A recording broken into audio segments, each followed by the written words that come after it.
Message आए तो मुझे बता दीजिएगा स्टार्ट का, क्योंकि मैं उधर देख नहीं रहा हूँ। यस सर, आ गया। चलें। In continuation of the last lecture, uh, we'll do part 2 of radiation. I told you in the last lecture emissive power, how to calculate emission, and the types of bodies: white body, gray body, or the black body. अब चलें, we will take a step forward. आगे चलते हैं थोड़ा सा। अब बात करते हैं एब्जॉर्बिविटी की, रिफ्लेक्टिविटी की, ट्रांसमिटिविटी की। जो आपका इंसिडेंट रेडिएशन होता है, it is also known as irradiation. Irradiation is basically the incident radiation which is coming on the surface. It is defined as total incident radiation on a surface from all directions per unit time per unit area of the surface. और वही बात है, incident radiation है, कितना emission हो रहा है, what per metre square के अंदर है. अब ये जो आपका रेडिएशन है ना, इसको हम डिनोट करते हैं जी से. जी इज आर्बिट्री फिगर, हम जी से डिनोट कर रहे हैं. जब ये स्ट्राइक करेगा कोई भी सरफेस को, तीन चीजें हो सकती हैं. When G strikes the surface, there are possible of three things which can take place. Either it will reflect back after striking, or it will transmit through, और तीसरा क्या है, एब्जॉर्ब हो सकता है. यानी या तो ये रिफ्लेक्ट करेगा, या ये ट्रांसमिट करेगा, या ये एब्जॉर्ब करेगा. इसके लिए मैंने इसको सिग्निफाई किया है रिफ्लेक्ट को GR से. मैंने टॉर से रिफ्लेक्ट किया है ट्रांसमिशन को, और ए से रिफ्लेक्ट किया है एब्जॉर्ब को. अब देखें, ये आपका सरफेस है, कोई भी आपका सरफेस है. This is your incident radiation G. When your incident radiation strikes this surface, some of it would be reflected, GR. Some of it would be reflected, GR. ऊपर, हाँ मैंने खुला छोड़ा था. Some of it would be reflected, GR. Some would be absorbed, GA. Some would just transmit through the surface, GT. By the conservation of energy, आपको मालूम है, I am repeating, conservation of energy. Energy cannot be created nor destroyed. G was the total energy. The total energy is divided into three parts. It was divided into the energy absorbed, energy reflected, energy transmitted. So I add all of them together, they become G. If it is G on that side, to make the equation simpler, you divide the whole equation by G. So if you divide this equation by G, you divide this equation by G, you divide this equation by G. G is divided by all of them. So your equation simply becomes alpha plus P plus tau is equal to 1. I signify this region as alpha, this as P, this as tau. In your book, Rajput, this is signified as, or in other books on the internet sources, it is signified as alpha, beta, gamma. They are just an other form of the ways of representation. यानी alpha वो होता है absorb को दिखाने के लिए, beta वो दिखाते हैं रिफ्लेक्ट को करने के लिए, और गैमा, और वो गैमा दिखाते हैं ट्रांसमिट करने के लिए. आप कोई भी सिंबल ले सकते हो. आपका मेन रिलेशन बन रहा है alpha plus beta plus gamma. Let's assume it is alpha beta gamma. Alpha plus beta plus gamma is equal to 1, जिसके अंदर अल्फा जो टर्म है, the first term, that is the absorptivity, which means the fraction of the ray which is absorbed. दूसरा जो P है, that is the reflectivity, the fraction of the radiation that is reflected. तीसरा जो है, that is tau, the transmittivity, the fraction of the radiation that is transmitted.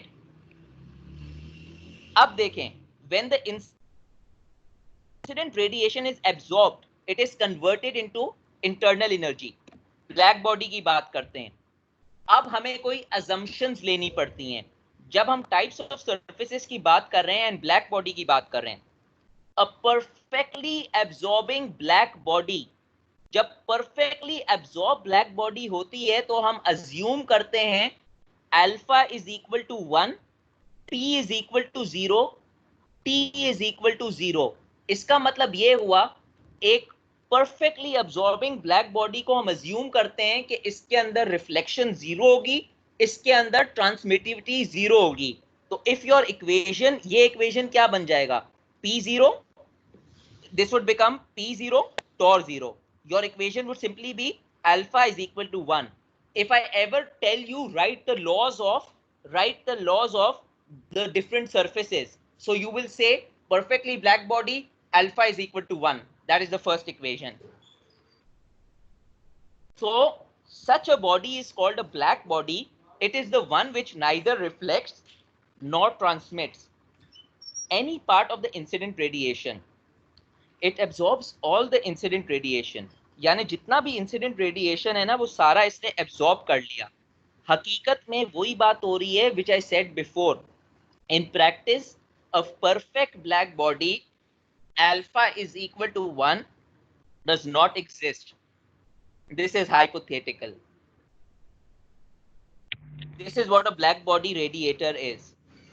You assume that if this is a black body, if heat is absorbed over here, the radiator, it will absorb all the radiation. जितना भी ये radiation हो रहा है इसके अंदर, ये सारा एब्जॉर्ब कर लेता है।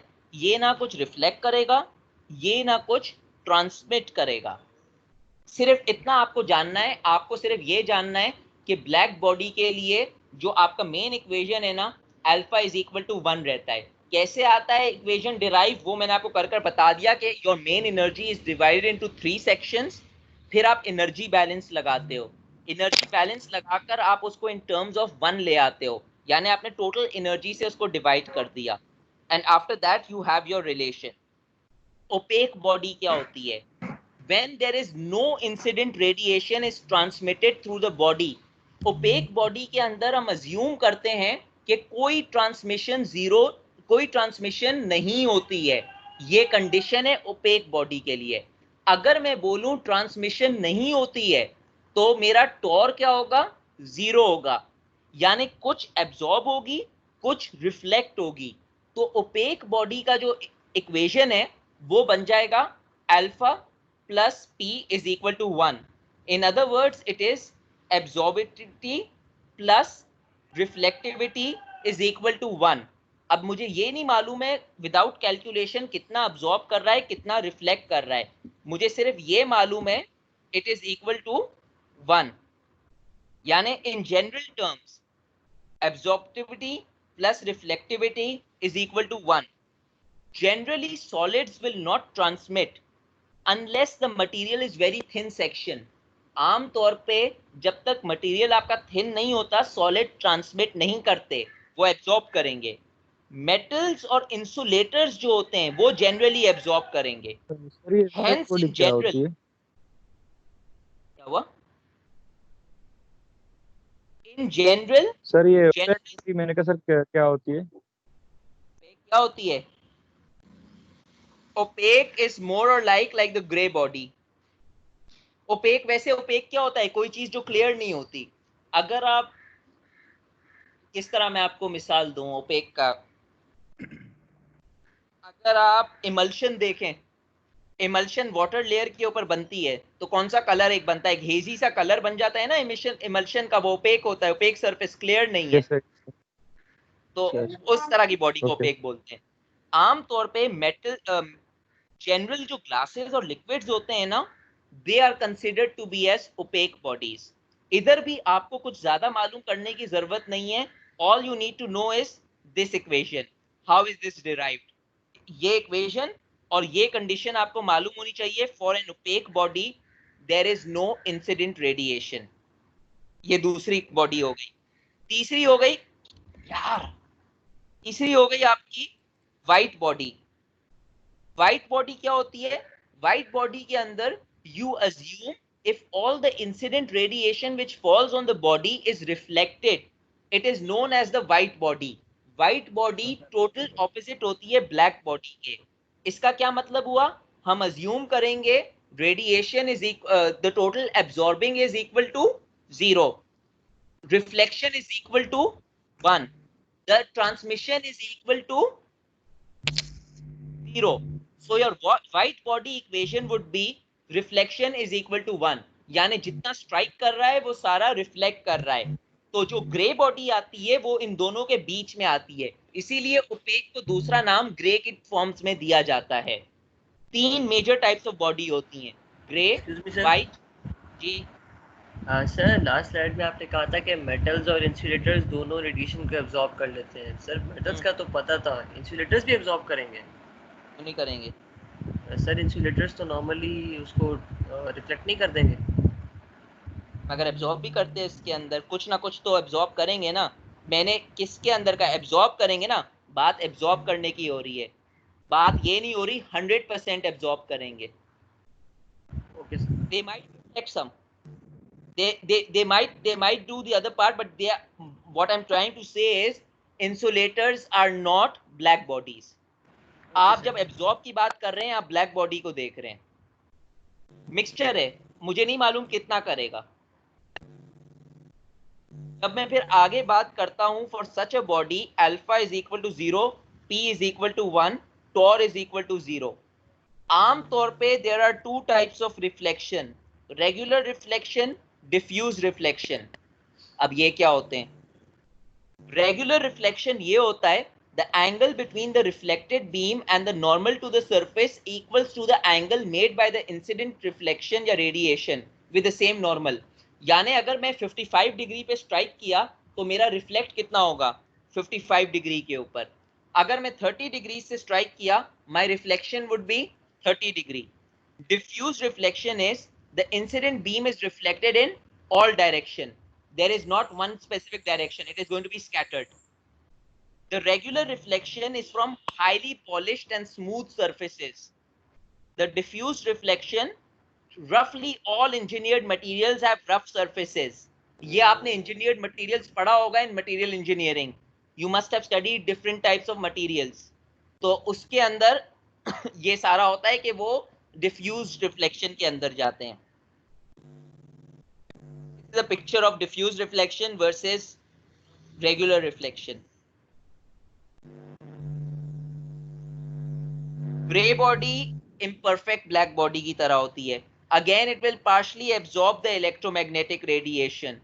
इसके लिए आप डिटरमिन नहीं कर सकते कि कितना एब्जॉर्ब कर रहा है, क्या कर रहा है। आमतौर पे radiative properties of alpha, P and T are assume to be uniform over the entire wavelength. You can not calculate it, इसको अलग ही रखा जाता है। Also defined as a body whose absorptivity of a surface does not vary with temperature, does not vary with temperature of the wavelength of the incident radiation। तो ज्यादा आपको इसके बारे में मालूम नहीं करना चाहिए। All you need to know is the definition, the equation and how it is derived, that is all। This is important concept of a black body। A black body is an object that absorbs all the radiant energy reaching its surface। हमने ये तो तय कर लिया है कि black body के अंदर एब्जॉर्प्शन कितना होता है? 1 होता है, रिफ्लेक्शन 0 होता है, ट्रांसमिशन 0 होता है। No actual body is perfectly black, I told you that also. The concept of a black body is idealization. शुरू में मैंने आपको बोला था it is idealized with radiation characteristics of a real body can be compared. Comparison purposes के लिए black body ली जाती है, जिस तरह कंपैरिजन पर्पसेस के लिए आइडल गैस ली जाती है। The properties of a black body, क्या प्रॉपर्टीज हैं? It absorbs all the incident radiation, does not transmit or reflect regardless of wavelength and direction. Matter नहीं करता है वेवलेंथ छोटी हो वेवलेंथ बड़ी हो, ब्लैक बॉडी का काम ही ये है वो सारा एब्जॉर्ब करे, रेडिएट, ट्रांसमिट कुछ नहीं करे, रिफ्लेक्ट कुछ नहीं करे। It will emit maximum amount of thermal radiation at all wavelengths at any specified temperature। जितना उसने absorb किया होगा ना वो सारा वो radiate बाद में कर देगी। A diffused emitter as radiation is independent of direction। जो diffused emitter है ना, scatter करता है हर direction में, वो direction पे depend नहीं करता है, वो independent of direction एक diffused emitter के तौर पे act करती है। ये आप देखेंगे होलोग्राम इफेक्ट के अंदर, एक जर्मन ने बनाया था एक होलोग्राम इफेक्ट। अब जब आगे चलते हैं इसके ऊपर थोड़ा सा, a widely used model a widely used model of a black surface is a hole with a cavity. एक इन्होंने एक डायग्राम बनाया था होल विद अ कैविटी कर कर. रेडिएशन जो होता है वो इंसिडेंट होता है इस होल के अंदर, which passes into the cavity. Some of the energy is absorbed by the inside surface, some is reflected. इस hologram के अंदर कुछ absorb हो रहा है और कुछ reflect हो रहा है. अगेन वो कॉन्सेप्ट यही दे रहा है कि हम एक assumption कर रहे हैं कि ये एक ब्लैक बॉडी है. हकीकत में कोई ब्लैक बॉडी नहीं होती है. अगर ब्लैक बॉडी होती तो वो एब्जॉर्ब नहीं करती या रिफ्लेक्ट नहीं करती. मगर एक चीज को स्टैंडर्ड तो बनाना है ना, तो स्टैंडर्ड बनाने के लिए हम इसको निग्लेक्ट कर देते हैं. However, most of this energy is absorbed, क्योंकि सेकेंड इंसिडेंस के ऊपर most of the energy absorb हो रही है. A small fraction again reflect होता है. बहुत सारे ऐसे रिफ्लेक्शन होंगे और अमाउंट जो अनएब्जॉर्ब्ड होगा वो निग्लेजिबल होगा. तो हम इसको इग्नोर कर कर ये बोल देते हैं कि ब्लैक बॉडी जो है वो एक ऐसी बॉडी है जो तमाम एनर्जी को एब्जॉर्ब करती है. और ये होलोग्राम इफेक्ट में बोलता है. इसका मैं आपको यहाँ पर मिसाल देता हूँ. ये आपकी एक छोटी कैविटी है. हम अज्यूम कर रहे हैं कि ये जो पूरा है ना होलोग्राम सरफेस, इसके अंदर एक ब्लैक बॉडी के तौर पे है. This is your small opening cavity. Your ray of radiation या light, it strikes the surface, it strikes over here. First strike यहाँ पर है. देखें थोड़ी बहुत एब्जॉर्ब हो रही है और हकीकत में एब्जॉर्ब होगी. I repeat, it will absorb because there is no such thing as a black body. So some of it would be absorbed. A major portion of it would be reflected. ये यहाँ पर reflect होकर it strikes over here. After striking here, again it is going to be absorbed. Again it is going to be absorbed. Absorption आपका यहाँ पर हो रहा है. Absorb होने के बाद it reflects and it comes over here. Then it's striking over here. अब ये आप देखें, ये जो जितना सा एब्जॉर्ब हो रहा है या जो थोड़ा सा अनएब्जॉर्ब रह रहा है, ये बहुत छोटा है compared to whatever is happening inside this body. तो what you do is you neglect these things, you neglect it and you assume कि such a body is said to be a perfectly black body, and all your comparisons of your gray body or your opaque bodies, all your bodies are compared to this body, the hologram effect. This is a hypothetical model. ये जो German ने काम किया था उसने इसको एक hypothetically एक मॉडल रखा था कि हमें एक अंदाजा हो जाए कि एक ब्लैक बॉडी होती क्या है. मैं बार बार उसी बात पे एम्फिसाइज करूंगा कि ब्लैक बॉडी आपको हकीकत में नहीं मिलेगी. There is no such thing as a black body. A black body does not exist, but we believe that a black body, for our reference purposes, the absorption is equal to 1, and that is the basis of our Stephen-Boltzmann law. अब आ गया Stephen Boltzmann law further detail के अंदर. The law states the emissive power of a black body 17. ये देखें, emissive power of a black body is directly proportional to the fourth power of its absolute temperature. How can I say this is for a black body? Because यहाँ पर sigma नहीं आया. Sigma को मैंने 1 assume किया, तो मैंने assume किया कि EB is the emissive power of a black body. If I am comparing it to some body, if I am comparing it to a black body, if I want an other body, I can signify, for example, I do E gray. Gray means a second body. So E gray would be epsilon, यानी यहाँ पर वो emissivity आ जाएगा, multiply by sigma, multiply by T to the power 4. और उसका जो epsilon होगा ना या emissivity होगा, that is going to be the emissive power of the black body, emissive power of the gray body divided by the emissive power of the black body. But this law is specifically for the black body because your emissivity is considered to be 1. यहाँ तक सब मेरे साथ हैं? Yes sir. अच्छा. Yes sir. अब ये आपका स्टीफन बोल्ट्जमैन कांस्टेंट है जो लिखा होता है स्टीफन बोल्ट्जमैन लॉ है which is written as EB is equal to sigma T to the power 4. Another form of writing the Stephen Boltzmann law या कई किताबों में लिखा होगा इस फॉर्म में 5.67 which is the Stefan Boltzmann constant bracket open T upon 100 power 4. ये जो पूरा है ये इस पावर 8 को इनकॉर्पोरेट कर लेता है. अगेन ये T पावर 4 में है. तो जब आप स्टीफन बोल्ट्जमैन लॉ लगाएं आप इसको या तो इस फॉर्म में लिख सकते हैं EB is equal to sigma T to the power 4. यहां पर आप लिखेंगे 5.67 into 10 to the power minus 8 और इस फॉर्म में भी लिख सकते हैं 5.67 T upon 100 power 4.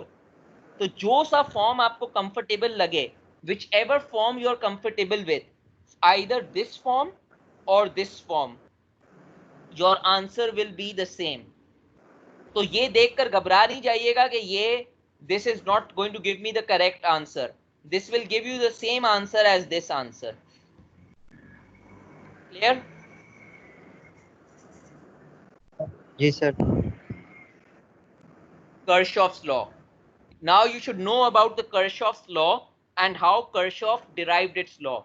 Basically, Kirchhoff derived his law, and Kirchhoff's law states that emissivity is equal to absorptivity. In other words, जो emissivity E था ना, that is nothing but alpha. E is equal to alpha. अब ये Kirchhoff ने किस तरह किया, अब ये मैं आपको बताता हूँ. The law states that any temperature और कोई भी specific temperature के ऊपर the ratio of the total emissive power E to the total absorptivity A is a constant for all substances which are in thermal equilibrium with their environment. पहली बात तो ये कि आपका जो सिस्टम है that should be in thermal equilibrium. Thermal equilibrium नहीं हुआ, so the law is invalidated.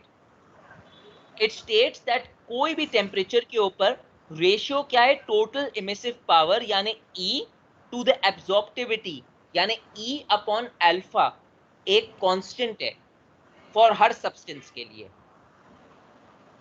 अब किस तरह डिराइव किया, consider a large radiating body of surface A. इसका डायग्राम साथ साथ करते हैं. फर्ज करें ये आपकी एक लार्ज रेडिएटिंग बॉडी है, ये जो आपकी आउटलाइन बॉडी है, this is a large radiating body. इस बॉडी की कोई स्पेसिफिक एरिया होगी, ये आपकी एरिया है A. Consider a large radiating body of surface A enclosing a small body 1 of surface A1. There is a small body, this small body inside this large body, and obviously that small body has its specific area which is denoted by A1. So you can say that this area is part of the total area, यानी it is a subset of the total area. So large body का एक specific area है A और उस large body के अंदर एक small body है जिसका एक specific area है A1. अब आ जाइए. Let the energy fall on the unit surface of the body at the rate EB. आपकी जो बॉडी है ये लार्ज बॉडी है, इससे कोई एनर्जी फॉल कर रही है. ये जो एनर्जी फॉल कर रही है this we are denoting by EB. लाजमी बात है कोई एनर्जी फॉल करेगी because it is a radiating surface. Radiation क्या होता है, रेडिएशन एनर्जी होती है. So an energy is following EB. This energy, a fraction alpha, will be absorbed by the small body. ये जब एनर्जी इधर एब्जॉर्ब हो, इधर आ रही है, ये स्ट्राइक करेगी. Obviously it's going to strike the small body also. A certain amount or a certain fraction of this EB would be absorbed by this small body. ये कोई इस बॉडी को एब्जॉर्ब करेगी. ऐसा नहीं है कि ये एनर्जी पास कर जाए इधर, it passes without absorbing. The energy absorb by the small body is alpha 1 A1 EB, ये इक्वेशन मेरे पास कैसे आई? ये मेरे पास इक्वेशन ऐसे आई कि some energy is being absorb by this body, that is being denoted as alpha. ये जो एनर्जी, इस बॉडी की एरिया क्या थी? Body was A1, so alpha multiply by A1, यानी वो A1 बॉडी ए एब्जॉर्ब कर रही है। और किस चीज में से एब्जॉर्ब कर रही है, या किस फ्रैक्शन में से एब्जॉर्ब कर रही है? टोटल ईबी से एब्जॉर्ब कर रही है, जो स्ट्राइक कर रही है। यानी इसका एनर्जी क्या एब्जॉर्ब हो रही है? Energy absorb bye a small body is alpha 1 A1 EB। Alpha 1 इसलिए लिख रहा जा रहा है क्योंकि ये बॉडी 1 एब्जॉर्ब कर रही है। A1 इसलिए लिखा जा रहा है क्योंकि ये बॉडी 1 की एरिया है। EB टोटल EB है जो बड़ी बॉडी से हो रही है, वो बॉडी 1 नहीं देख रही है, बॉडी 1 उस टोटल EB का एक फ्रैक्शन ले रही है। इसीलिए यहां पर EB1 लिखा नहीं जाएगा, सिर्फ EB लिखा जाएगा। जो बिग बॉडी है उसकी एनर्जी ये ले रही है। यहां तक बात समझ आई?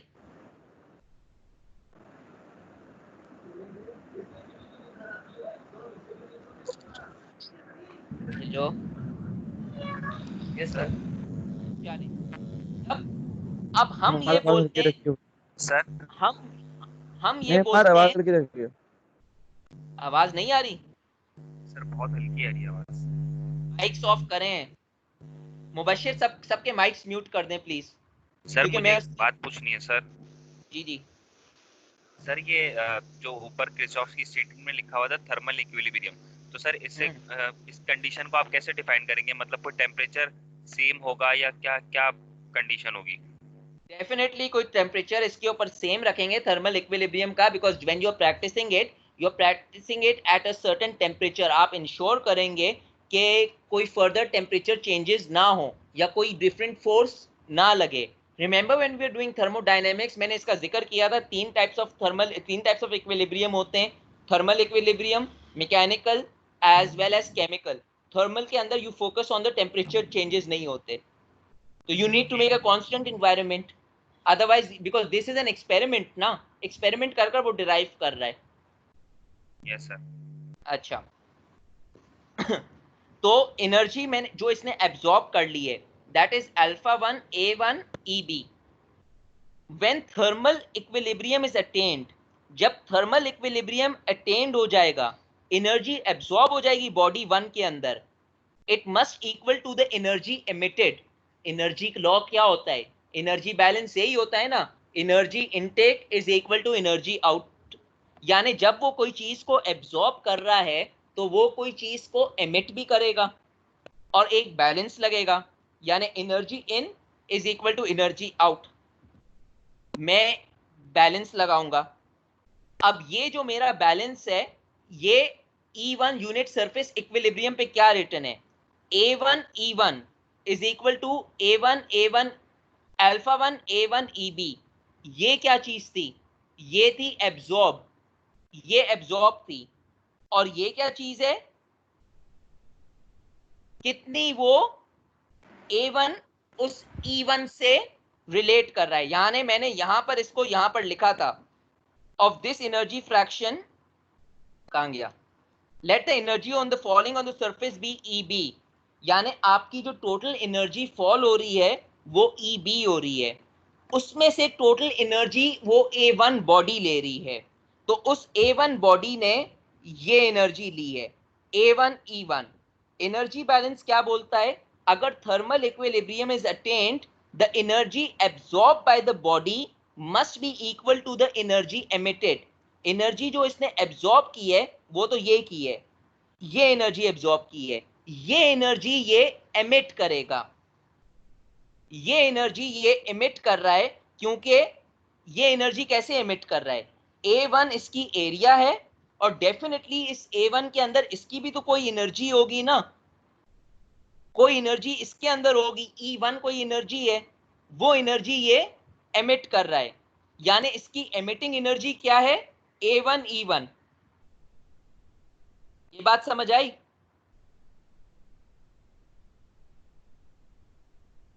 Yes sir. हर sir. बॉडी की कोई अपनी एनर्जी होगी। ये जो EB है ये इस बड़ी बॉडी की एनर्जी है। इसको यूं समझें, चलें I will repeat it again क्योंकि मुझे यकीन है कुछ लोगों को समझ नहीं आई होगी। ये आपकी एक बड़ी बॉडी है, बिग बॉडी। इस बिग बॉडी के अंदर एक स्मॉल बॉडी है। बिग बॉडी की एक अपनी एरिया है। स्मॉल बॉडी जो 1 है उसकी एक स्मॉल एरिया है A1। ये जो एनर्जी है EB, ये उस पूरी बिग बॉडी की एनर्जी है। अगर ये बिग बॉडी की एनर्जी यहां पर स्ट्राइक करती है स्मॉल बॉडी के ऊपर, तो डेफिनेटली स्मॉल बॉडी कोई एनर्जी अपने अंदर एब्जॉर्ब करेगी। तो वो स्मॉल बॉडी का जो एब्जॉर्प्शन है वो अल्फा 1 से डिनोट होगा, क्योंकि स्मॉल बॉडी का एब्जॉर्प्शन हो रहा है। वो अल्फा 1 इस एरिया से मल्टीप्लाई हो रहा है, वो एब्जॉर्ब कर रहा है इस एरिया के अंदर, यानी alpha 1 area 1 multiply by EB, वो इस टोटल एनर्जी को एब्जॉर्ब कर रहा है। So this is the energy which is being absorbed, alpha 1 A1 multiply by EB. अब by the law of energy, what has to be absorbed has to be emitted equal to the emission. Emit क्या कर रहा है? Emit वो करेगा अपनी energy, और उसकी एनर्जी क्या होगी? अगर ये A1 है तो डेफिनेटली इसकी खुद की भी कोई एनर्जी होगी, तो इसकी जो एनर्जी होगी वो होगी E1। E1 से मैं सिग्निफाई करता हूं, तो absorb is equal to emitted. Emitted क्या होगी? E1 A1। एब्जॉर्ब क्या होगी? Alpha 1 A1 AB। और यही मैंने एनर्जी इक्वेशन में लिखा है, emitted is equal to absorbed.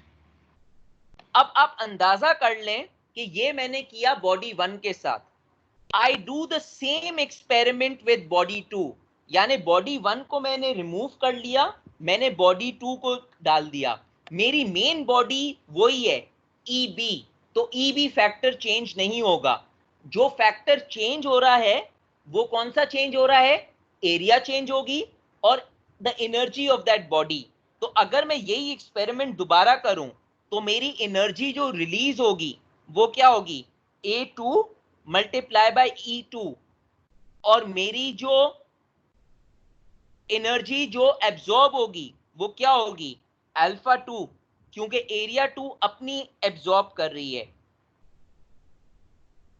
इसीलिए इसकी एक एरिया 2 है। AB दोनों के अंदर कांस्टेंट है, दोनों के अंदर EB कांस्टेंट है, because EB is related to the main body. अब मैं चाहे अंदर तीसरी बॉडी रखूं, चौथी बॉडी रखूं, पांचवी बॉडी रखूं, सब में EB is going to be constant. EB will be constant because EB is direct linked to the main body, not to the small body. तो मेरे पास क्या हो गया? मेरे पास बन गए 2 इक्वेशंस। मेरा इक्वेशन 1 ये है, मेरा इक्वेशन 2 ये है। This is based on body 1, this is based on body 2. If I would have had a body 3 would be A3 E3 is equal to alpha 3 A3 EB. Now let's simplify this equation. Can anything be simplified in equation 1? Sir A1 cancel हो जाएगा। आप A1 cancel कर लें, you cancel this A1, you cancel this A1. Your equation becomes E1 is equal to A1 EB. इसी तरह आप body 2 में से A2 कैंसिल कर लें, because this is common, this is common. So your equation becomes E2 is equal to alpha 2 AB. अब आप देखें दोनों के अंदर जो कॉमन है ना, that is EB. That means the emission of the big body, या जो आपकी इस टर्म के अंदर ब्लैक बॉडी है, बिग बॉडी है, जो भी बॉडी है, आप EB को सब्जेक्ट बनाएं। If you make EB the subject, तो one equation can be E1 upon alpha 1, ये एक इक्वेशन बन गई। दूसरी EB क्या बन सकती है? E2 upon alpha 2। ये देखें मैंने भी यही किया है। EB is equal to E1 upon alpha 1 is equal to ET upon alpha 2. This generally becomes E upon alpha. ये समझ आई बात? E upon alpha कैसे आया? Yes, sir. It is mathematics. सारे स्टेप्स मैं आपको कर नहीं दिखा सकता, मगर मैं आपको दोबारा बता दे सकता हूं. मैंने यहां से अल्फा 1 का A1 काटा, A1 काटा, कांस्टेंट था. A2 काटा, A2 काटा, कांस्टेंट था. दोनों में EB कॉमन है. Make EB the subject over here. EB is A1 upon alpha 1. EB is equal to E2 upon alpha 2. So basically my EB becomes a constant value, E upon alpha.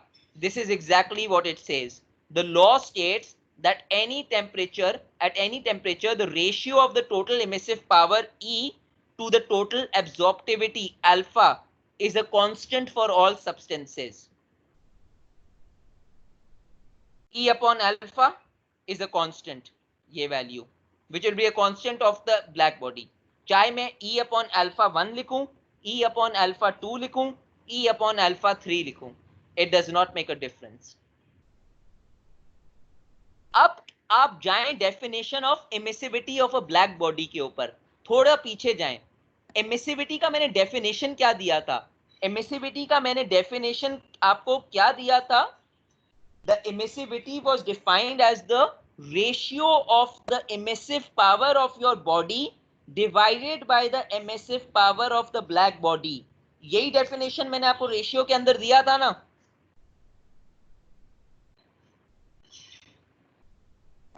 Ji sir. यही definition मैंने आपको दिया था. तो अगर मैंने आपको ये डेफिनेशन दे दिया है, तो क्या मैं EB को, द अबव इक्वेशन को रीअरेंज कर ये नहीं बना सकता हूं E अपॉन अल्फा?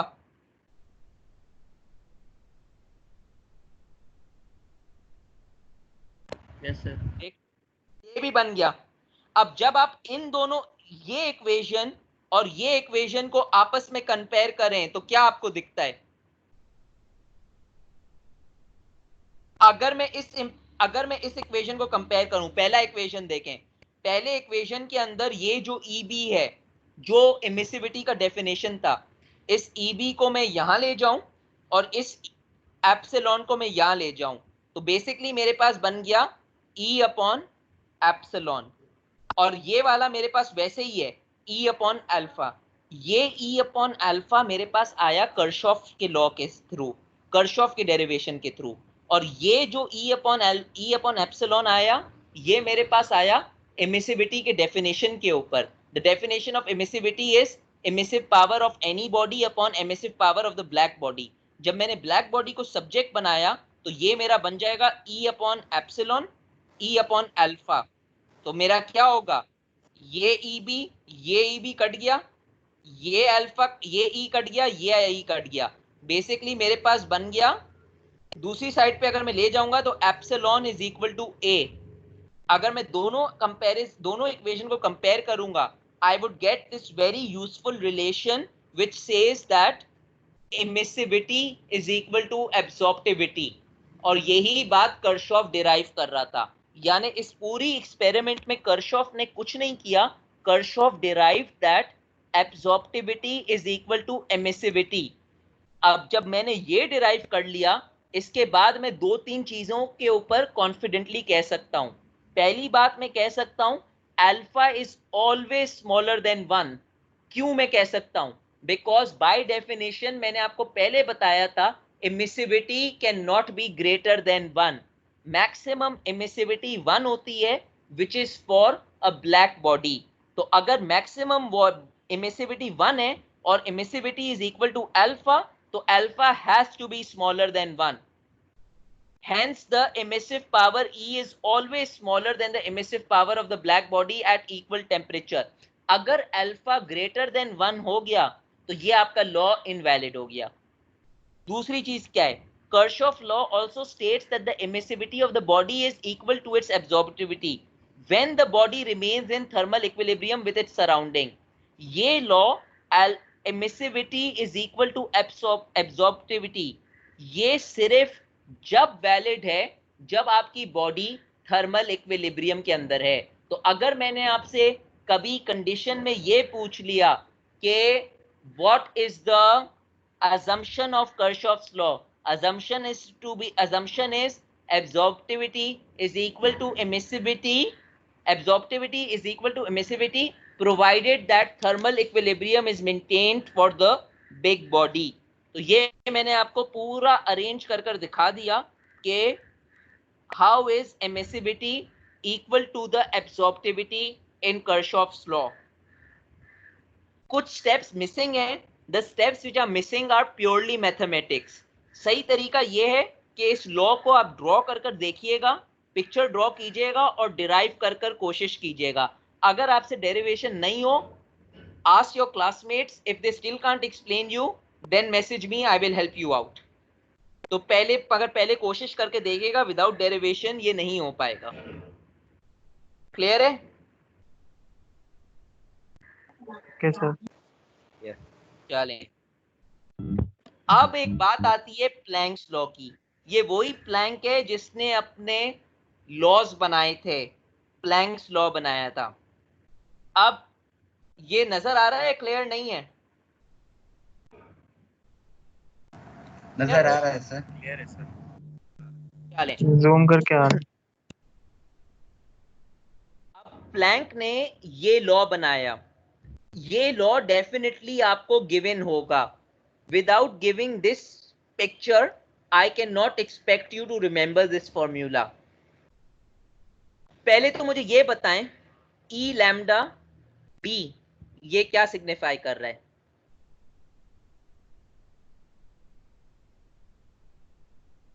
सर ये emissivity of specific length monochromatic emissivity for a specific wavelength बता रहा है, यानी ये बता रहा है मोनोक्रोमैटिक वेवलेंथ। अभी मैंने शुरू के अंदर बात की थी टोटल एमिसिव पावर और मोनोक्रोमैटिक एमिसिव पावर। यानी पहली चीज तो आप ये जाहिर कर लें कि Planck's law is applicable for monochromatic emissive power. Stefan Boltzmann law जो था वो टोटल एमिसिव पावर के लिए था। I am telling you small tricks, unless I tell you that उधर आप स्पेसिफिक वेवलेंथ को देखें। मगर स्टीफन लॉ के अंदर वेवलेंथ का चक्कर ही नहीं आ रहा था, तो वो टोटल एमिसिव पावर पे जा रहा था। Planks law is for monochromatic emissive power. Total भी मिल सकता है, मोनोक्रोमैटिक भी मिल सकता है। तो पहली बात तो ये कि ये स्पेसिफिक वेवलेंथ के ऊपर होता है। तो monochromatic single wavelength emissive power of a black body होता है। दूसरी चीज क्या यूज होती है प्लैंक्स लॉ के अंदर? c, which is velocity of light in a vacuum, 2.99 into 10 to the power 8 या 3 into 10 to the power 8। h क्या होता है? Planck's constant. प्लैंक कांस्टेंट की कोई यूनिट, कोई वैल्यू आपको दी गई होती है। चौथा क्या है? एक वेवलेंथ दी होती है। वेवलेंथ आपको माइक्रोमीटर में दी गई होती है। अगर माइक्रोमीटर में दी गई नहीं हो, मिलीमीटर में हो, कोई भी यूनिट में हो, फाइनल आंसर आप इसको मीटर में कन्वर्ट कर लीजिएगा ऐसा यूनिट के अंदर। ये आपका बोल्ट्जमैन कांस्टेंट होता है। अब यहां पर ये स्टीफन बोल्ट्जमैन कांस्टेंट और प्लैंक्स लॉ को आपस में मर्ज कर रहे हैं। T आपका एब्सोल्यूट टेम्परेचर होता है केल्विन के अंदर में। ये आपका प्लैंक्स लॉ है। किस तरह यूज होता है मैं आपको न्यूमेरिकल में दिखाऊंगा। अब यहां पर प्लैंक ने क्या किया है, इसने C1 की वैल्यू लिख दी है, C2 की वैल्यू लिख दी है। ये वैल्यू मेरे पास कैसे आई? ये वैल्यू ऐसे आई और इनके यूनिट्स के साथ लिख दिया है। ये वैल्यू ऐसे आई कि ये वैल्यूज देखें, जो ऊपर वाली वैल्यूज हैं, कांस्टेंट 1 की बात कर रहा हूं, 2 ये भी कोई कांस्टेंट है, पाई कोई भी ये भी कांस्टेंट है, c square speed of light ये भी कांस्टेंट है। इसके अलावा h ये बोल्ट्जमैन कांस्टेंट है। ये जो 5 चीजें हैं, चार चीजें, 1 2 3 4, इन चारों को अगर आपको आपस में मल्टीप्लाई करेंगे तो आपको ये आंसर मिलेगा। यानी if you are a smart student you don't need to write all those values again together, they are already calculated for you provided this answer is given to you, this sheet is given to you। if this sheet is not given to you, फिर आपको multiply करना पड़ेगा 2 multiply by pi multiply by 3 into 10 to the power 8 square multiply by the Boltzmann constant. मगर अगर आपके पास ये sheet हो तो आप तो ऑटोमेटिकली ये 3.742 into 10 to the power 8 की वैल्यू ले सकते हैं. इसको आपको सिर्फ वेवलेंथ से मल्टीप्लाई करना है. वेवलेंथ कांस्टेंट नहीं है, बाकी तमाम चीजें यहां पर कांस्टेंट हैं. तो ये जो चार टर्म्स हैं ये C1 से डिनोट होते हैं और आपकी आसानी के लिए ये कैलकुलेटेड है. इसी तरह सर ये C2 की बात. सर जी बोलें. सर ये प्लैंक्स लॉ रीड जरा करे, उसमें क्लियर थोड़ा सा नजर नहीं आ रहा है. जैसे वेवलेंथ है, पावर क्या आ रही है इसकी? वेवलेंथ की पावर -5. अच्छा ठीक है सर. नीचे जो डिनोमिनेटर में क्या क्या लिखा हुआ है सर? डिनोमिनेटर में लिखा हुआ है एक्सपोनेंट यानी e to the power ch upon lambda kt और -1 अलग होगा. जब आप ये फॉर्मूला सॉल्व कर रहे हैं ना, तो ये फॉर्मूला सॉल्व करने के लिए मैं रिपीट कर रहा हूं, इसका कहीं नोट बना लें. ये देखें, ये जो मेरा माउस होवर हो रहा है ना, ये जो पूरा जो सर्कल है, ये जो पूरी टर्म है ये एक्सपोनेंट के ऊपर है और -1 अलग होगा. यानी अगर इस पूरे टर्म का आंसर 3 आ रहा है तो आप पहले करेंगे e to the power 3. e to the power 3 का जो आंसर आए -1 आप उससे करेंगे. ऐसे नहीं कीजिएगा कि आपने ये पहले सारा सॉल्व कर दिया, -1 कर दिया और उसके बाद आपने एक्सपोनेंट में लगाया. ये गलत हो जाएगा. बात समझ आई मैं क्या बोलना चाह रहा हूं? नहीं सर, क्लियर नहीं समझ आई. मैं ये बोल रहा पहले हूं एक्सपेरिमेंट सॉल्व करते हैं ना. पहले ये ब्रैकेट सॉल्व करें. ये देखिए मेरा माउस कहां हिल रहा है. ये ब्रैकेट आपने सॉल्व कर दिया, दिस ब्रैकेट. इस ब्रैकेट के अंदर जो चीज है इसको सॉल्व करें. इसका जो आंसर है उसको एक्सपोनेंट के पावर से लगा दें. अगर इसका आंसर 3 है तो आप करें e टू द पावर 3. उसके बाद उसका जो आंसर आए -1 उससे सब्ट्रैक्ट कीजिएगा. अब बात क्लियर हुई? ये -1 अलग है. ये -1 इस इक्वेशन का पार्ट नहीं है, ये अलग है, बाहर है. अच्छा मतलब सर ये -1 पावर में नहीं है, मतलब पावर में नहीं आ रहा. -1 पावर में नहीं है, एक्सपोनेंट के सर. पावर में नहीं है. कुछ लोग गलती कर कर इसको एक्सपोनेंट के पावर में समझ जाते हैं. जैसे प्लैंक ने C1 की वैल्यू कांस्टेंट की है, इसी तरह एक C2 की वैल्यू है. C2 की वैल्यू बेसिकली ये अंदर की वैल्यू है. इस अंदर की वैल्यू में C आपका कांस्टेंट है, K आपका कांस्टेंट है जो बोल्ट्जमैन कांस्टेंट है. सॉरी, C आपका कांस्टेंट है, H आपका कांस्टेंट है, H जो आपका प्लैंक्स का कांस्टेंट है और डिवाइडेड बाय K जो आपका बोल्ट्जमैन कांस्टेंट है. इधर दो वेरिएबल कांस्टेंट में नहीं आएंगे क्योंकि वो चेंज होंगे. एक आपका वेवलेंथ है, एक आपका टेम्परेचर है. तो आप अपनी आसानी के लिए क्या कर सकते हैं, आप इस टर्म को पूरा कांस्टेंट अज्यूम कर सकते हैं, यानी 1.4388 into 10 to the power 4 लिख सकते हैं. This answer divided by lambda की वैल्यू और टेम्परेचर की वैल्यू, क्योंकि वो दोनों कांस्टेंट नहीं है. तो ये बात समझ आई. C1 क्या है, C2 क्या है. उसने बेसिकली तमाम कांस्टेंट्स को मल्टीप्लाई कर कर एक कांस्टेंट बना दिया है.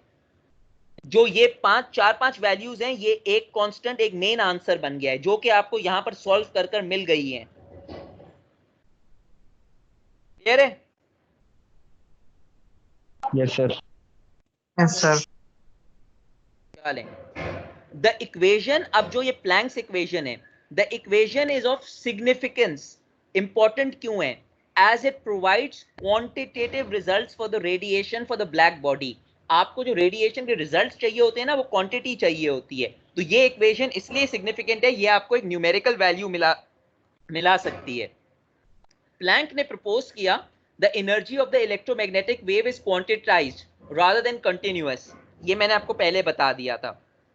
दिस मीन्स दैट हर टेम्परेचर के ऊपर कोई मैक्सिमम इंटेंसिटी ऑफ रेडिएशन होगी.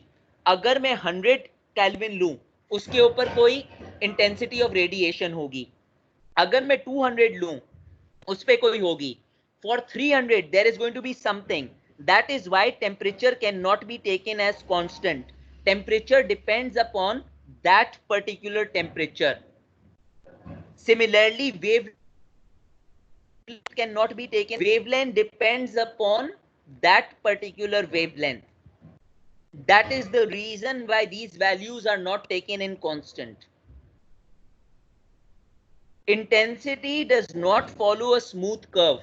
Classical physics ये बोलती है कि when temperature increases, intensity follows a smooth curve.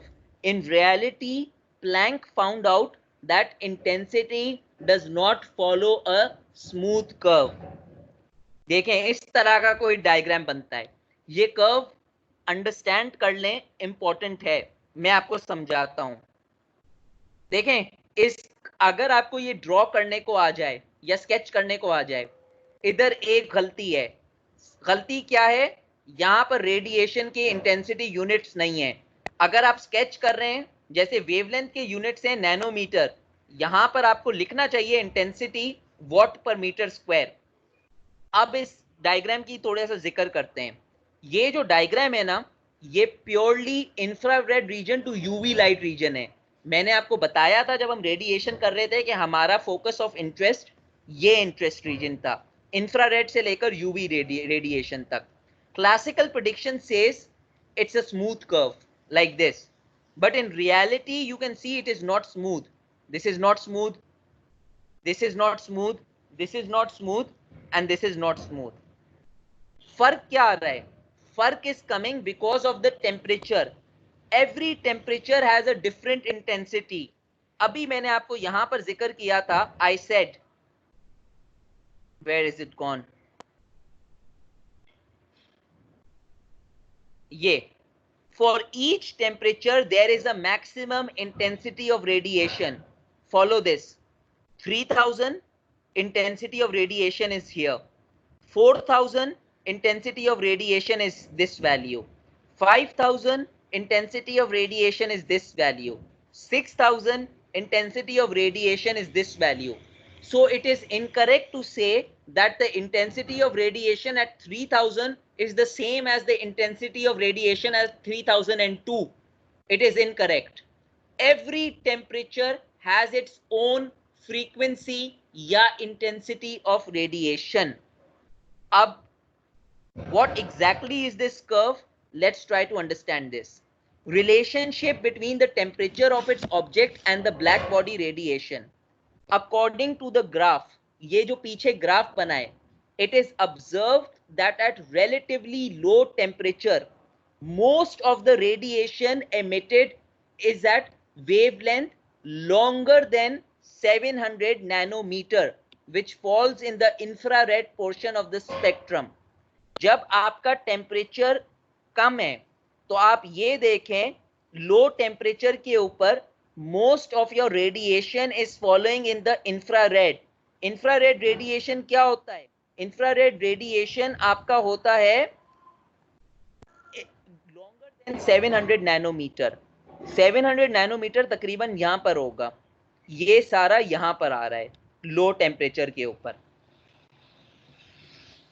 जिस तरह आप टेम्परेचर बढ़ाते हैं, as the temperature of the object increases, maximum intensity shifts to shorter wavelength, resulting in the orange, yellow and finally white light. The energy emitted at all wavelength increases with a rise in temperature. ये जो Planck का graph है ना, ये दो important चीजें बता रहा है. ये कहीं लिख लें अगर समझना है. ये ग्राफ आपको दो चीजें ये बता रहा है. Number one, when the temperature increases, the graph will shift towards the left, यानी the wavelength will become shorter. अब ये देखें, at 3000 Kelvin, the wavelength is about 1000. If I increase the wavelength to 4000, if I increase the temperature to 4000, the peak shifts over here, about 700. If I increase it to 5000, the peak shifts to here, towards 600. If I increase it to 6000, the peak shifts over here. यानी ये visible light की shorter wavelength के अंदर जा रहा है. तो पहले ही इंपॉर्टेंट बात ये प्लैंक ने ढूंढी कि अगर टेम्परेचर बढ़ेगा तो वेवलेंथ आपकी कम होगी. I repeat, if the temperature rises, Planck found out if the temperature rises, the wavelength decreases. ये सबको नजर आ रहा है? As temperature is rising, the wavelength is shifting towards the left. Clear? जी सर आ रहा है. The Yes, second yes, thing sir. Planck found out was as the temperature rises, the intensity of radiation also increases. और ये rocket science नहीं है। अभी जब मैंने आपको कहा था वेवलेंथ अगर डिक्रीज होगी उसका क्या मतलब होता है, इंटेंसिटी इंक्रीज हो जाती है, फ्रीक्वेंसी इंक्रीज हो जाती है। तो अब ये देखें 3000 के ऊपर वेवलेंथ छोटी थी, 4000 के ऊपर वेवलेंथ लेफ्ट पे शिफ्ट हुई, तो इसका इंटेंसिटी भी इंक्रीज हो गई। पीक देखें, not only has it shifted to the left but peak has shifted over here. If the peak over here is suppose 100 watt per meter square, the peak over here is 200 watt per meter square. Similarly, if I increase the temperature further 5000, again it shifts to the left, it shifts to the left over here and the peak increases to let's say 600. ये देखें, ये peak और ये peak, जब मैं 6000 करूं तो ये पीक को कंपेयर करें और ये पीक कंपेयर करें। अज्यूमिंग मैं आपको ये डायग्राम दे दूं और मैं आपको बोलूं mark a point which is showing 5500 kelvin, तो आप रफली एस्टिमेशन से करोगे, आप एक डॉटेड लाइन करोगे, आप देखोगे 5000 का कर्व यहां पर है, 6000 का कर्व यहां पर है, आप इस वाले को थोड़ा सा यहां पर शिफ्ट कर दोगे, थोड़ा सा यहां पर शिफ्ट कर दोगे, जो कि इस वाले से पहले है और इस वाले के बाद है, यहां पर थोड़ा शिफ्ट कर दोगे और थोड़ा सा उसको पीक यहां पर दे दोगे। ये अंदाजे से होगा, हर किसी का आंसर डेफिनेटली डिफरेंट होगा क्योंकि वो अंदाजे से इसको बना रहा है, मगर दो जो मेन चीजें फोकस में ये रखनी है वो I am repeating, as the temperature rises the curve will shift towards the left, which means that it moves towards the shorter wavelength. That is the first phenomena. The second phenomena is as the temperature rises, the peak of the curve increases. The peak of the curve increases means the intensity of radiation is increasing, and this also has to happen because if the wavelength decreases, the radiation, the frequency of the radiation would increase, hence the intensity would increase. ये curve समझ आ गया? तो basically ये curve आपको दो चीजें दिखा रहा है, एक ये कि शॉर्टर टेम्परेचर इंक्रीज के साथ शॉर्टर वेवलेंथ, दूसरा ये टेम्परेचर इंक्रीज के साथ हायर फ्रीक्वेंसी। क्लियर हो गया? जी सर क्लियर है? Yes sir. और कुछ नहीं दिखा रहा है कर्व। तो अगर मैंने आपको ये कर्व दिखा दिया और मैंने बोला explain in your own words what this curve is showing, या थियोरेटिकल क्वेश्चन पूछा what can you understand by this curve, तो आप इसको आसानी से बता सकते हैं कि आप इस कर्व के अंदर क्या ऑब्जर्व कर सकते हैं। दो पॉइंट्स आपको ध्यान में रखने हैं, वेवलेंथ का और फ्रीक्वेंसी का विद राइज इन टेम्परेचर। और आप इसको ये भी बता सकते हैं conversely if the temperature decreases the peak the intensity would decrease and the wavelength would become longer and move towards the right. तो इस तरह का ओपन क्वेश्चन आपको मिल सकता है। अब इस तरह जिस तरह प्लैंक ने लॉ दिया था, इसी तरह एक और साइंटिस्ट था, उसने अपना लॉ दे दिया, उसका नाम था वेन। वेन का क्या था? डिस्प्लेसमेंट लॉ है। Veins displacement law states that the black body radiation curve for different temperatures will peak at different wavelengths that are inversely proportional to temperature. ये देखें, वेन ने ये लॉ दिया और इसने ये कहा कि जो ब्लैक बॉडी का रेडिएशन कर्व है वो डिफरेंट टेम्परेचर के लिए पीक करेगा डिफरेंट वेवलेंथ के ऊपर, that is inversely proportional to temperature. अगर वेवलेंथ बढ़ेगी टेम्परेचर कम होगा, टेम्परेचर का ज्यादा होगा तो वेवलेंथ कम होगी। ये वेन का लॉ था। वेन ये बोल रहा है the shift of the peak is a consequence of the Planck's radiation law.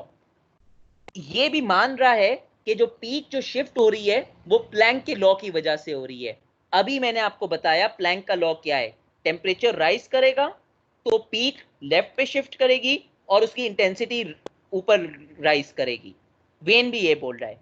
अब वेन सिर्फ अपने लॉ में क्या स्टेट कर रहा है, that spectral radiance of a black body radiation per unit wavelength. Per unit wavelength का मतलब मोनोक्रोमैटिक वेवलेंथ, ये उस स्पेसिफिक वेवलेंथ के लिए बोल रहा है। Lambda max is given by lambda max is equal to B upon T, यानी वेन का जो लॉ होता है ना वो सिर्फ मैक्सिमम वेवलेंथ के लिए डिफाइन किया जाता है। वेन का लॉ कोई और वेवलेंथ के लिए डिफाइन नहीं किया जाएगा। तो अगर आपका कोई एक स्पेक्ट्रम है उसके अंदर जो उसकी मैक्सिमम वेवलेंथ है उसके ऊपर वेन का लॉ डिफाइन होता है, lambda max. Lambda max is equal to B upon T.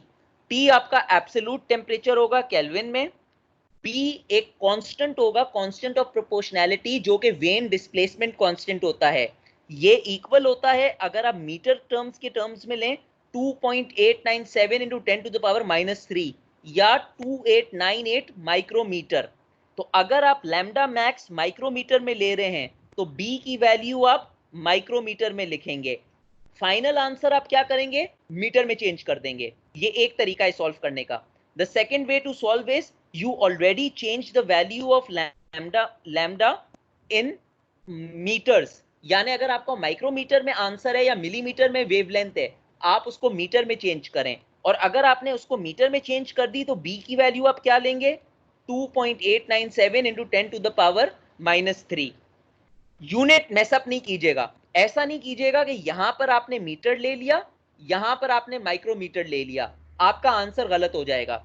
या तो आप दोनों मीटर के अंदर लें और आंसर सॉल्व करें, या आप क्या करें, दोनों को माइक्रोमीटर में लें और फाइनल आंसर को मीटर में कन्वर्ट कर दें एज पर एसआई यूनिट्स, जो सा आपको आसान लगे, मगर एसआई यूनिट में करना नहीं भूलिएगा। तो ये क्या था, ये वेन का लॉ था। तो वेन के लॉ के लिए आपको क्या मालूम होना जरूरी है, वेन के लॉ के अंदर आपको सिर्फ ये मालूम होना चाहिए, ये वेन का लॉ एप्लीकेबल होता है एक स्पेसिफिक वेवलेंथ के लिए, और दूसरी बात, वो जो स्पेसिफिक वेवलेंथ होती है वो मैक्सिमम वेवलेंथ होती है, यानी इसके अलावा कोई वेवलेंथ हो तो वेन का लॉ एप्लीकेबल नहीं है। Wien's law is only applicable to the maximum wavelength. यहां तक सब मेरे साथ हैं? Yes sir. Yes sir. अब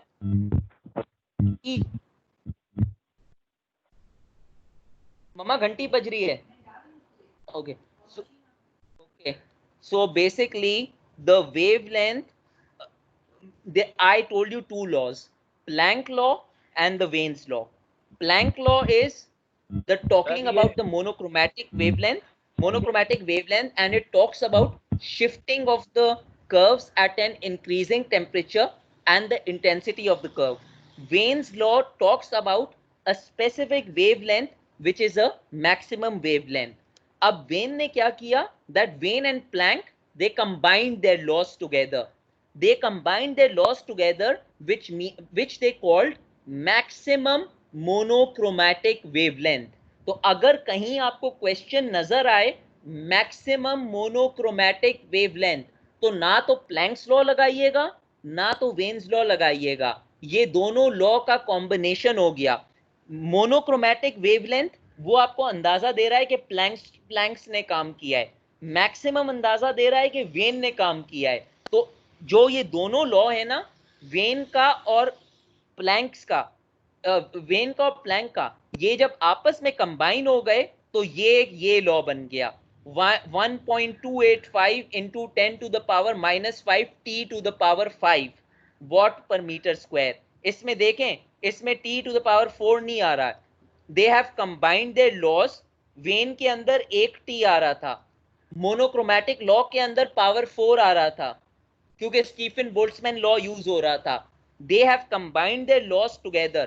After combining their laws together, you get power 5. This law is only applicable when the words are maximum monochromatic wavelength. Maximum gives you an idea, Wain's law. Monochromatic wavelength gives you an idea, Planck's law. When both the words are together, it means combined Planck's law and Wain's law.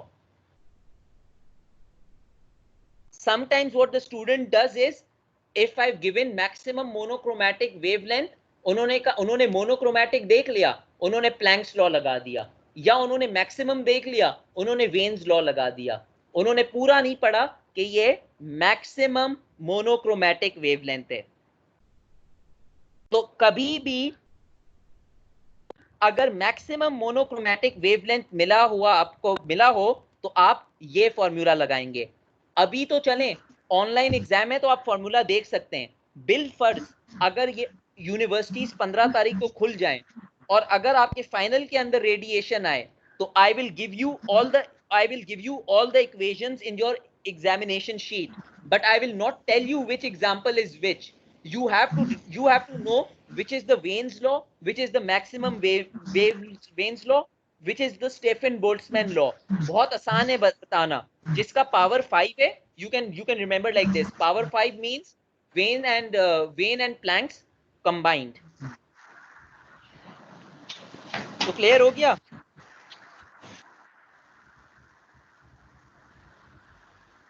आगे चलूं? जी sir आगे चले, clear है।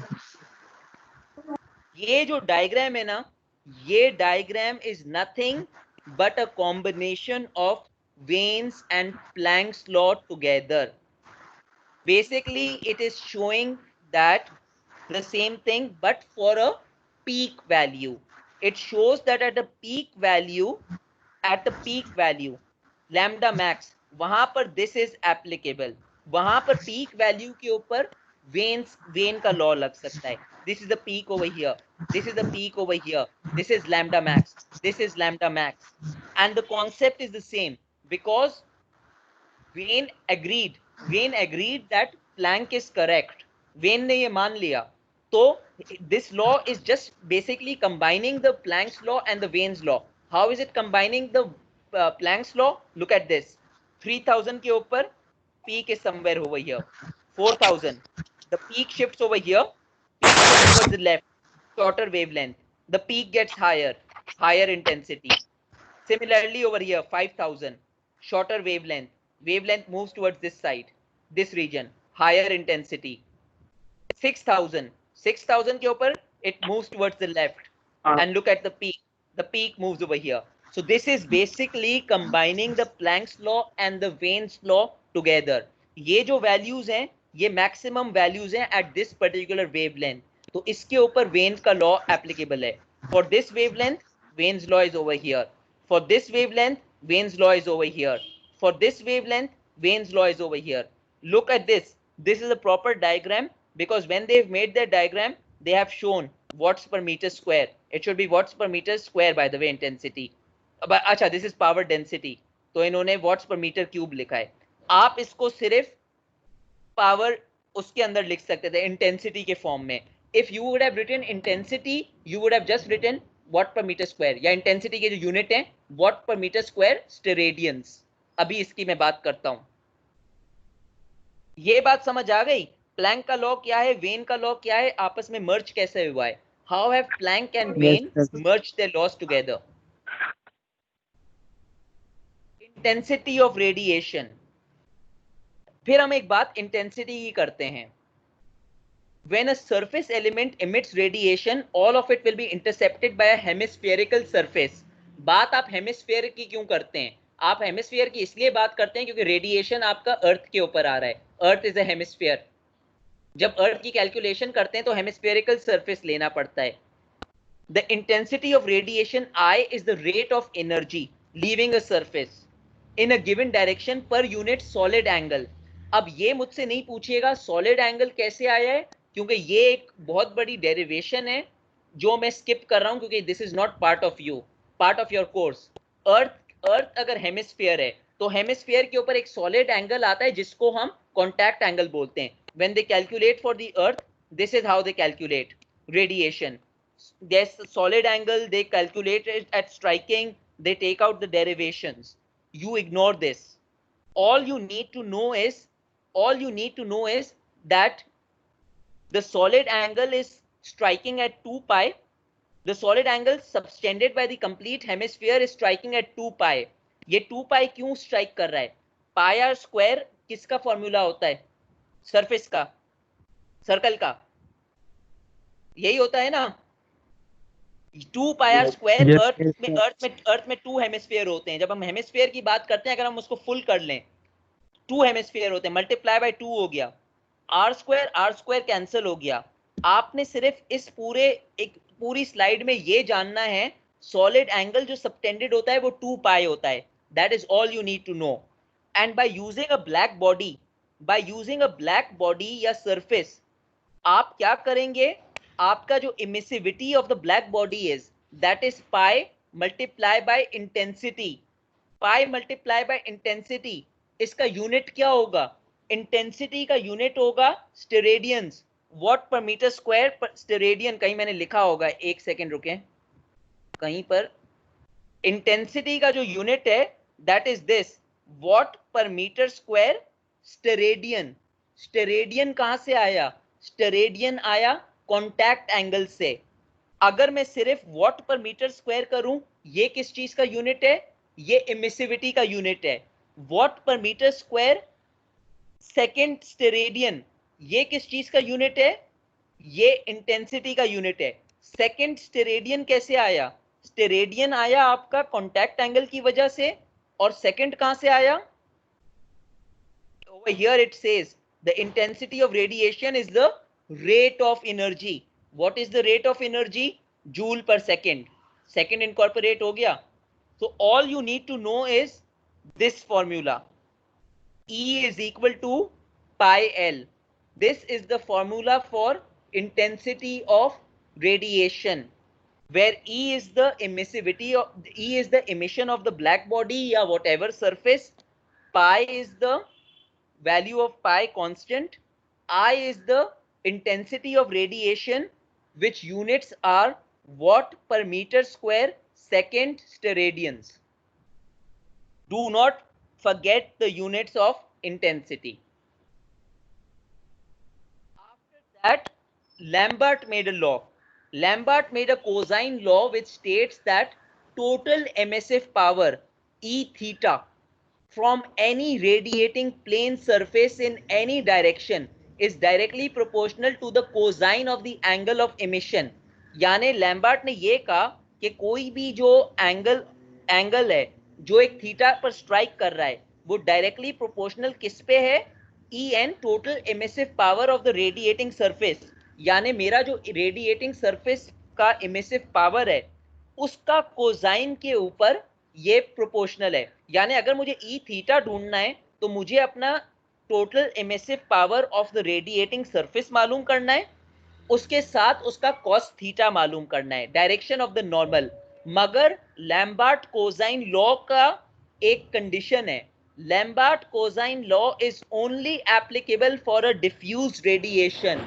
ये एक regular reflection के लिए you can not apply the Lambert law. Lambert law is only where angle is included, and it is included for a diffused reflection. That is all. अब कुछ practice problems देखते हैं.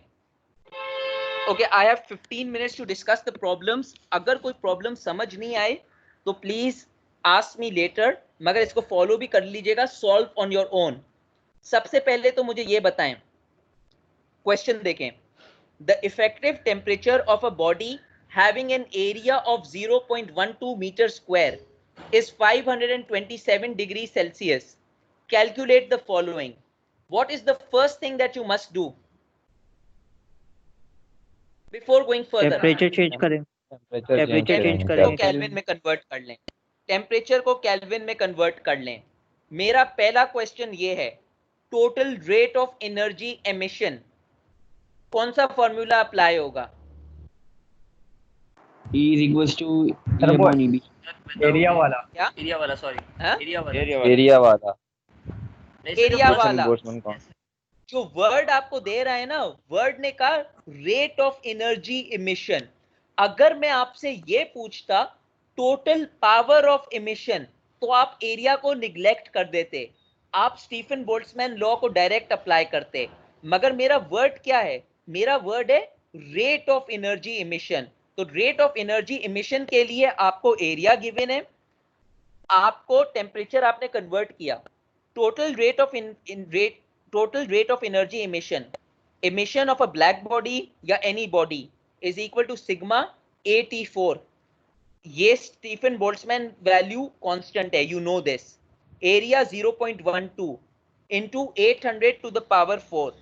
Your answer would be in watt या joule per second, because my word was rate of energy. Rate of energy के unit watt per meter square नहीं होते. Those are the units for emissive power. So please see the word what is written in the question. This is your answer. Second question, the intensity of normal radiation. What is the formula? You would apply the law that I just taught you. वो law क्या था? Emissive power of the black body is equal to pi L, pi I, where I was the intensity.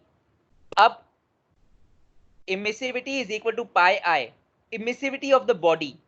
Someone can easily write 5.67 into 10 to the power minus 8 into 800 power 4. सही है? A smart student would write, he would just copy out, he would have to write this answer. अगर पहला answer होता total emissive power, पहला answer total emissive power होता तब तो वो ये आंसर कॉपी कर सकता था, मगर this was the total rate of energy, so he cannot take out this answer, so he has to calculate the answer again. What he does is he is applying the Stephen-Boltzmann law. This EB is nothing but sigma t to the power 4, 5.67 into 10 to the power minus 8 into 800 to the power 4. Pi is going to be constant I. Pi को आप यहां पर divide कर देंगे और I की value है 7392.5. I forgot to write the units. The units are written over here. Watt per meter square steradians. The unit for intensity is watt per meter square steradian. The unit for emissive power is watt per meter square. तो ये बात समझ आई कि ये watt per meter square steradian intensity मैंने कैसे find out की? इस वाले पार्ट में कोई प्रॉब्लम? सर थोड़ा सा रिपीट कर दे सर प्लीज। क्या रिपीट करना है सर? पहला वाला समझ तो आ गया, लेकिन ये आपने जो 2 मिनट पहले बात की ना, ये समझ नहीं। क्या मैंने मतलब बताएं तो सही, पहला वाला क्या मतलब समझ आया? सर ये जो आपने अभी कहा ना कि EB इज इक्वल टू पाई आई, ये जो स्मार्ट स्टूडेंट है वो करेंगे। मैं ये बोल रहा था, फर्ज करें मेरा पहला क्वेश्चन होता total rate of energy emission, sorry मेरा पहला क्वेश्चन होता total emission power. Total emissive power क्या होता है? टोटल एमिसिव पावर ये होता है sigma T to the power 4 Boltzmann constant. यानी मेरा आंसर क्या होता? 5.67 into 10 to the power minus 8। ये मैं इग्नोर कर देता। I would ignore this because area का उसमें चक्कर नहीं होता। मैं करता 5.67 into 10 to the power minus 8 multiply by 800 to the power 4। मेरे यूनिट भी चेंज होते। सपोज मेरा आंसर यही होता 2786.9। My answer would have been 2786.9 watt per meter square for total emissive power. So अगर मेरा दूसरा पार्ट इंटेंसिटी होता, what I'm saying is a smart student instead of writing all this again emissive power, he would have just copied this value, क्योंकि this value would have been the same as the emissive power value. ये मैं बोल रहा था, मगर इस case में आपको ये दोबारा लिखना पड़ रहा है because this is the rate of energy. यहाँ पर एरिया इनकॉर्पोरेट हो रहा है, यहाँ पर एरिया इनकॉर्पोरेट नहीं हो रहा है। ये मैं बोल रहा था, समझ आई अब बात? जी जी जी शुक्रिया। चलें part 3, the wavelength of maximum monochromatic emissive power. कौन सा फॉर्मूला यूज होगा? So Planck's and Wien's. देखें यहाँ पर थोड़ा सा कंफ्यूजन होगा, यहाँ पर नहीं, यहाँ पर थोड़ा सा कंफ्यूजन होगा। मैं इसके वर्ड थोड़ा सा चेंज कर लूंगा, इन्होंने कंफ्यूजन ये दिया है कि इन्होंने यहाँ पर प्लैंक्स और वेन दोनों कंबाइन यूज किए हुए हैं, मगर यहाँ पर इनको ये पूछना चाहिए था the wavelength of maximum emissive power. इस तरह कर इन्होंने क्या किया है, इन्होंने मोनोक्रोमैटिक को साथ लिख दिया है। मोनोक्रोमैटिक इसलिए लिख दिया है क्योंकि वो एक सिंगल वेवलेंथ के ऊपर होता है। आमतौर पे यहाँ पर मैं इसकी वर्डिंग थोड़ी सी चेंज कर आपको अपलोड कर दूंगा। आप सिर्फ वेन्स का लॉ लगाएंगे। वेन्स का इसलिए लॉ लगाएंगे कि यहाँ पर कोई और वेवलेंथ का जिक्र नहीं हो रहा है।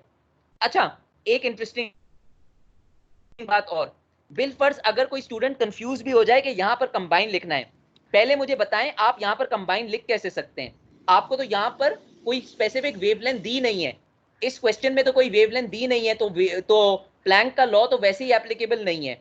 अगर मैं आपको ये देता 1.2 माइक्रोमीटर या 2 माइक्रोमीटर, तब आपको मालूम पड़ता कि यहां पर प्लैंक्स का लॉ एप्लीकेबल होता।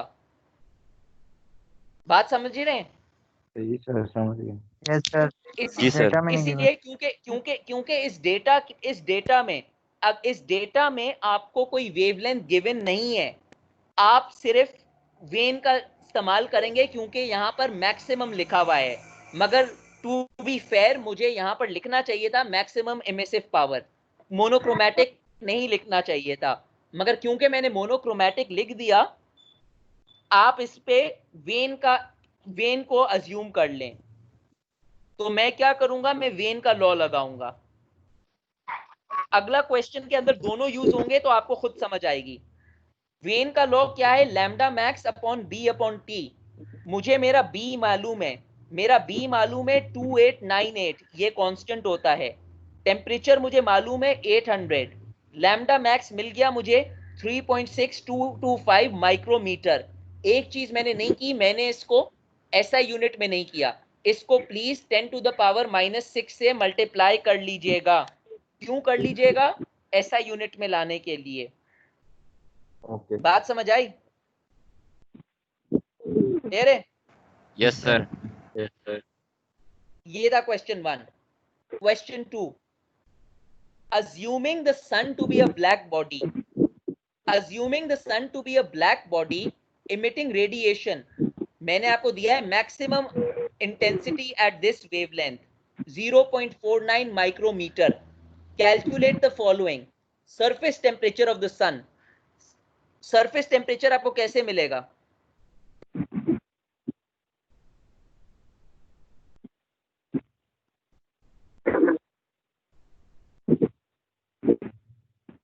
कौन सा लॉ यूज करेंगे? डेटा देखें।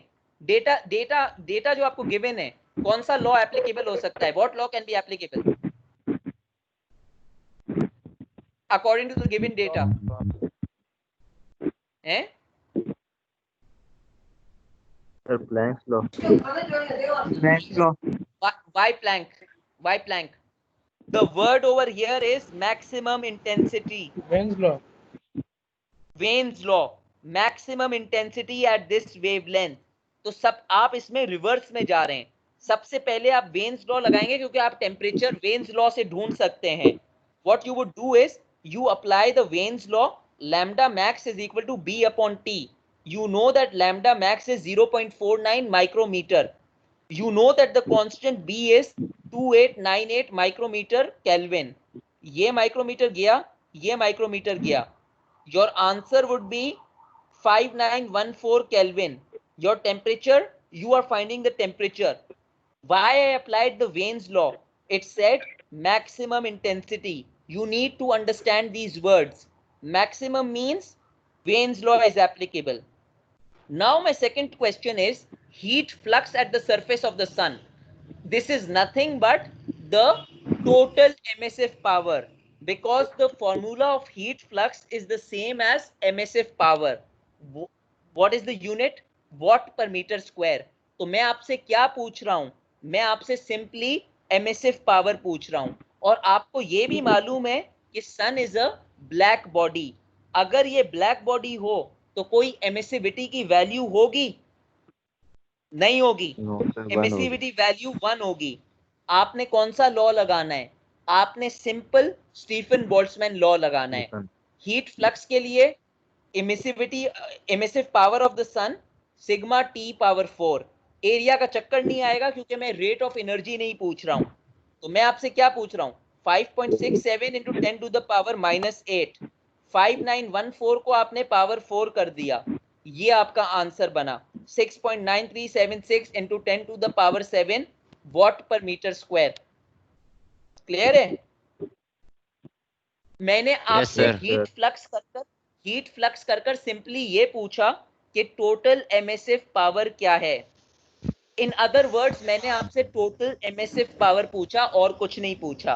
सो heat flux is the same as total emissive power. Are you with me? Yes sir. Yes sir. अब आ जाएं। अब इस क्वेश्चन में देखें, calculate the following for an industrial furnace in the form of a black body. इसका मतलब ये हुआ आपका जो इंडस्ट्रियल फर्नेस है वो एक ब्लैक बॉडी है.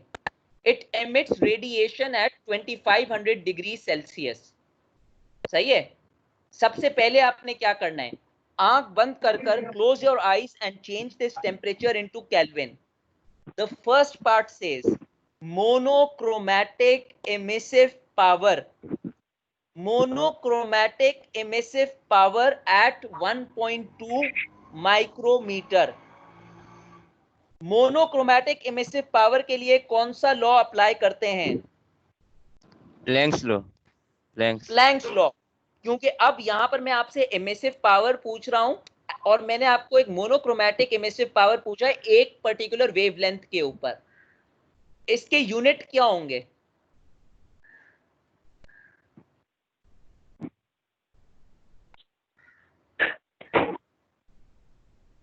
एमिसिव पावर के यूनिट होंगे वॉट पर मीटर स्क्वायर.